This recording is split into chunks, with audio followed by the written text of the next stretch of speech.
This isn't just a story about dreams. It's about perception, about imagined scenarios, about the way the mind can turn something unreal into something that still changes everything. This is the story of Morpheus, not as a god of dreams, but as a reflection of something more familiar. If it feels real, does it matter if it isn't? Most people believe they can tell the difference between what is real and what is not. There is a sense that reality has a clear boundary, something that separates it from imagination, from illusion, from anything that does not physically exist. But that boundary is not as stable as it seems, because the mind does not respond only to what is real. It responds to what feels real, and that difference changes everything. The story of Morpheus is not just about dreams. It is about what happens when something that is not real can still shape how someone thinks, feels, and reacts as if it were. Morpheus exists within a space that is separate from the waking world, but not disconnected from it. He is one of the figures responsible for shaping dreams, for creating experiences that feel complete while they are happening. Within those dreams, the normal rules do not apply in the same way. Time shifts, logic changes, and reality becomes something flexible.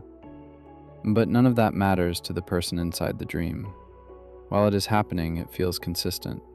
It feels real. And that is what gives Morpheus his influence. Not control over reality itself, but control over how reality is experienced when the mind is no longer grounded in it.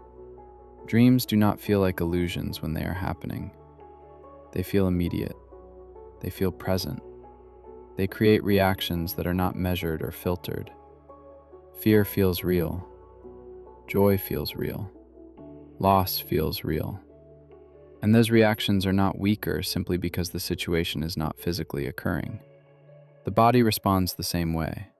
The mind processes it the same way. And for the duration of the experience, there is no clear distinction between what is happening and what is imagined. That is the space Morpheus operates within, a space where perception overrides reality. What makes this significant is not just the existence of dreams, but the way they carry into waking life. A dream does not always end when someone wakes up. The feeling can remain. The reaction can continue. Something that never happened can still influence decisions, mood, and perspective. And that influence does not require the dream to be remembered clearly. It only requires the emotional impact to linger. This is where the separation between real and unreal begins to lose its clarity, because something that is not real has still created a real effect. Morpheus represents that space where experience is not limited by reality, where something can exist entirely within the mind and still shape how the world is understood afterward. It does not need to change the physical world to change how someone interacts with it.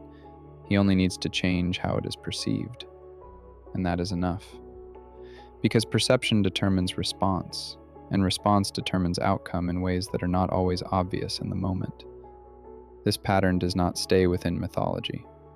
It appears in everyday thought in ways that are easy to overlook. People imagine conversations that never happen, scenarios that never occur, outcomes that have not been decided. And those imagined situations create real reactions. Stress builds around possibilities. Emotions form around events that have not taken place. Decisions are influenced by things that exist only in the mind. In those moments, the difference between what is real and what is imagined becomes less important than how it feels. The mind does not always wait for confirmation before reacting. It fills gaps. It creates connections. It builds narratives that feel complete even when they are not based on something concrete.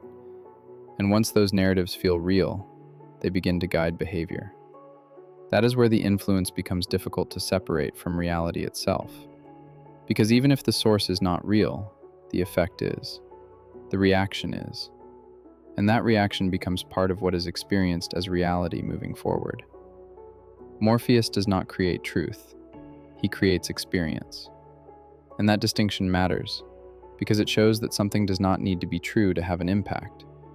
It only needs to be believed long enough to shape a response.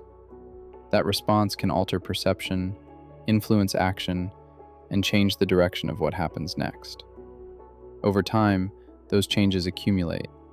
They build on each other, creating a version of reality that is influenced as much by internal perception as it is by external events. This is where the story becomes more than a description of dreams. It becomes an examination of how reality is processed. Because what people experience is not just what happens, it is how what happens is interpreted.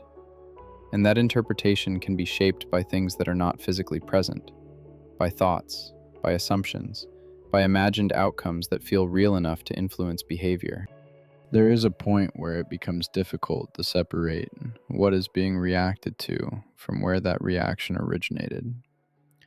A thought leads to a feeling leads to a response, and that response creates a result that exists in the real world. At that point, something that began as an internal experience has created an external effect, and once that effect exists, it becomes part of reality, regardless of where it started.